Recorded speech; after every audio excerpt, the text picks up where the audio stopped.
when you do the 90-90 hip stretch, you're trying to make a 90-degree angle here, a 90-degree angle here, and a 90-degree angle here. So take your time to set those positions up.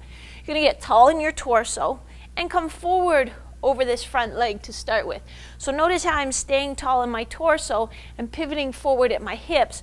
I'm not rounding my back over, trying to lay my chest on my leg. So here, and I feel this in the back of this hip. Now if I were to feel a pinch or a block in the front of the hip, that would be the closing side of the joint, then I don't want to do this stretch. I should feel a stretch in the back. Feeling a pinch or a block in the front suggests that I might have some sort of a joint impingement. It doesn't necessarily mean that you have impingement syndrome, but there might just be something there that actually is blocking. And if you try to force it, it's just going to make it worse and could lead to pain and an injury. Then when I go the other way, again, I'm going to sit up nice and tall. My hands are behind me. I'm going to bring this shoulder towards this ankle bone. So again, I'm trying to tilt my torso that way. It's pretty hard. I feel a stretch deep in this hip. Again, I shouldn't feel a bony block or a pinch when I do that. For the half kneeling hip flexor plus glide, make sure your knee is cushioned with, this is an Air-X pad, or fold up your workout towel, but make sure it's cushioned. Then I'm going to bring my heel up towards my rear end. And then as I glide my hips forward, I'm going to bring my heel closer to my butt. So two things going on. I'm bringing my heel closer to my rear end, and I'm gliding my hips forward. And you're really going to feel a stretch into that thigh. Let me show you from the other side. And ideally you would grab at your ankle the way I am. I know some of you might not have the mobility, so you might end up grabbing at your toe, which to me is fine as long as you're not having any ankle trouble. The other option is you could fold a towel, wrap it around your ankle, and then hold the towel as you pull. You can do the skater lunge with either dumbbells or a barbell. Barbell would be in your back squat position. Dumbbells, I'd like you to hold up here at your shoulders. But it's just your leg that reaches back, it goes back on about a 45-degree angle. So you're going to come back in here. This leg will be out to the side as if you're at the end of a skating stride. You stay stacked over the weight-bearing leg, getting low in the hips. Let me show you from the side.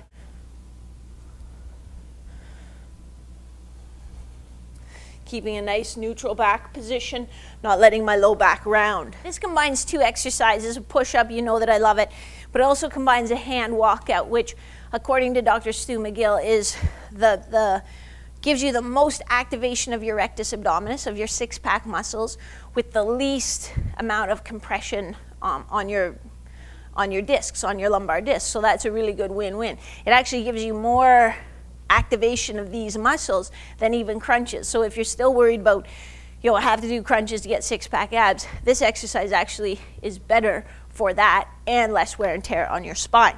So it just starts with your normal perfect push-up that you've got down by now.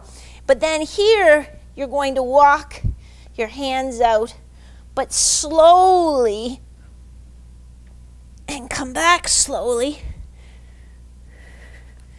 and only go as far as you can without wiggling at your hips.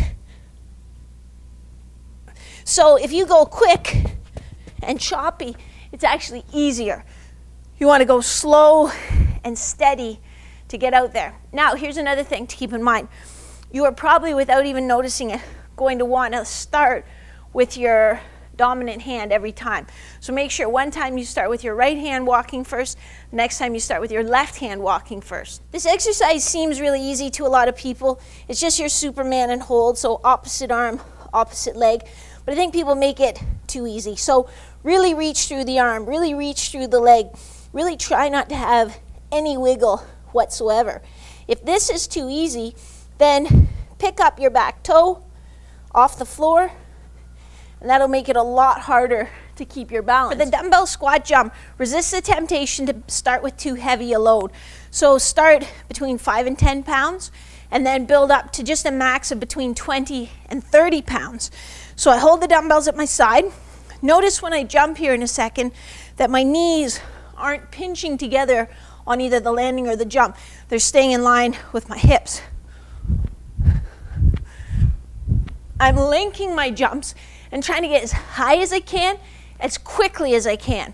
From the side, notice that I'm landing on the balls of my feet, but then I'm coming down, my heels are touching down almost instantaneously.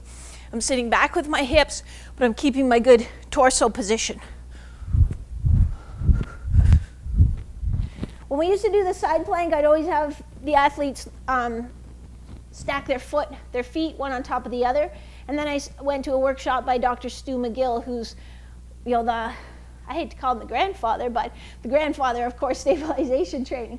And, you know, he said, hey, we're not trying to train balance with that exercise. We're trying to, you know, train those obliques and those torso muscles. So lighten up. Don't just put the top foot forward and the back foot back. So that's the way we've done it ever since. Again, this shoulder needs to be, or this elbow needs to be right under my shoulder. And I'm going to make myself long and straight. Some people get their hip up way too high.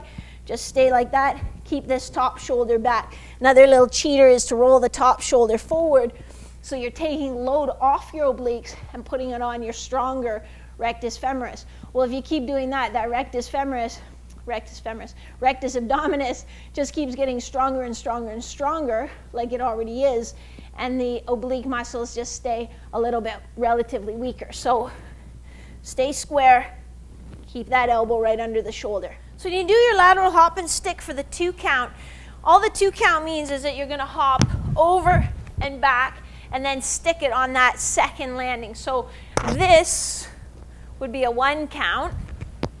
You're going to do a 2 count, over, back, but then stick it, over, back. And I'm trying to get off that outside leg nice and quickly and explosively, but make sure that each time you hop, you get a good knee bend and good extension through your hip.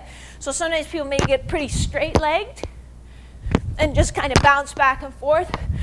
I want it to be a nice, powerful leg drive. If you've done the standing hip circles, you know that they're brutal. Dare I say these are worse.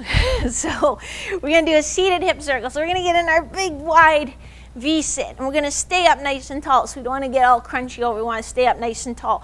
I have to lean back a little bit because I can't even get my leg off the floor otherwise. But I'm going to point my toe just because it looks good. And I'm going to sit back a little bit so I can get this foot off the ground. And then I'm going to trace my circles, but slowly.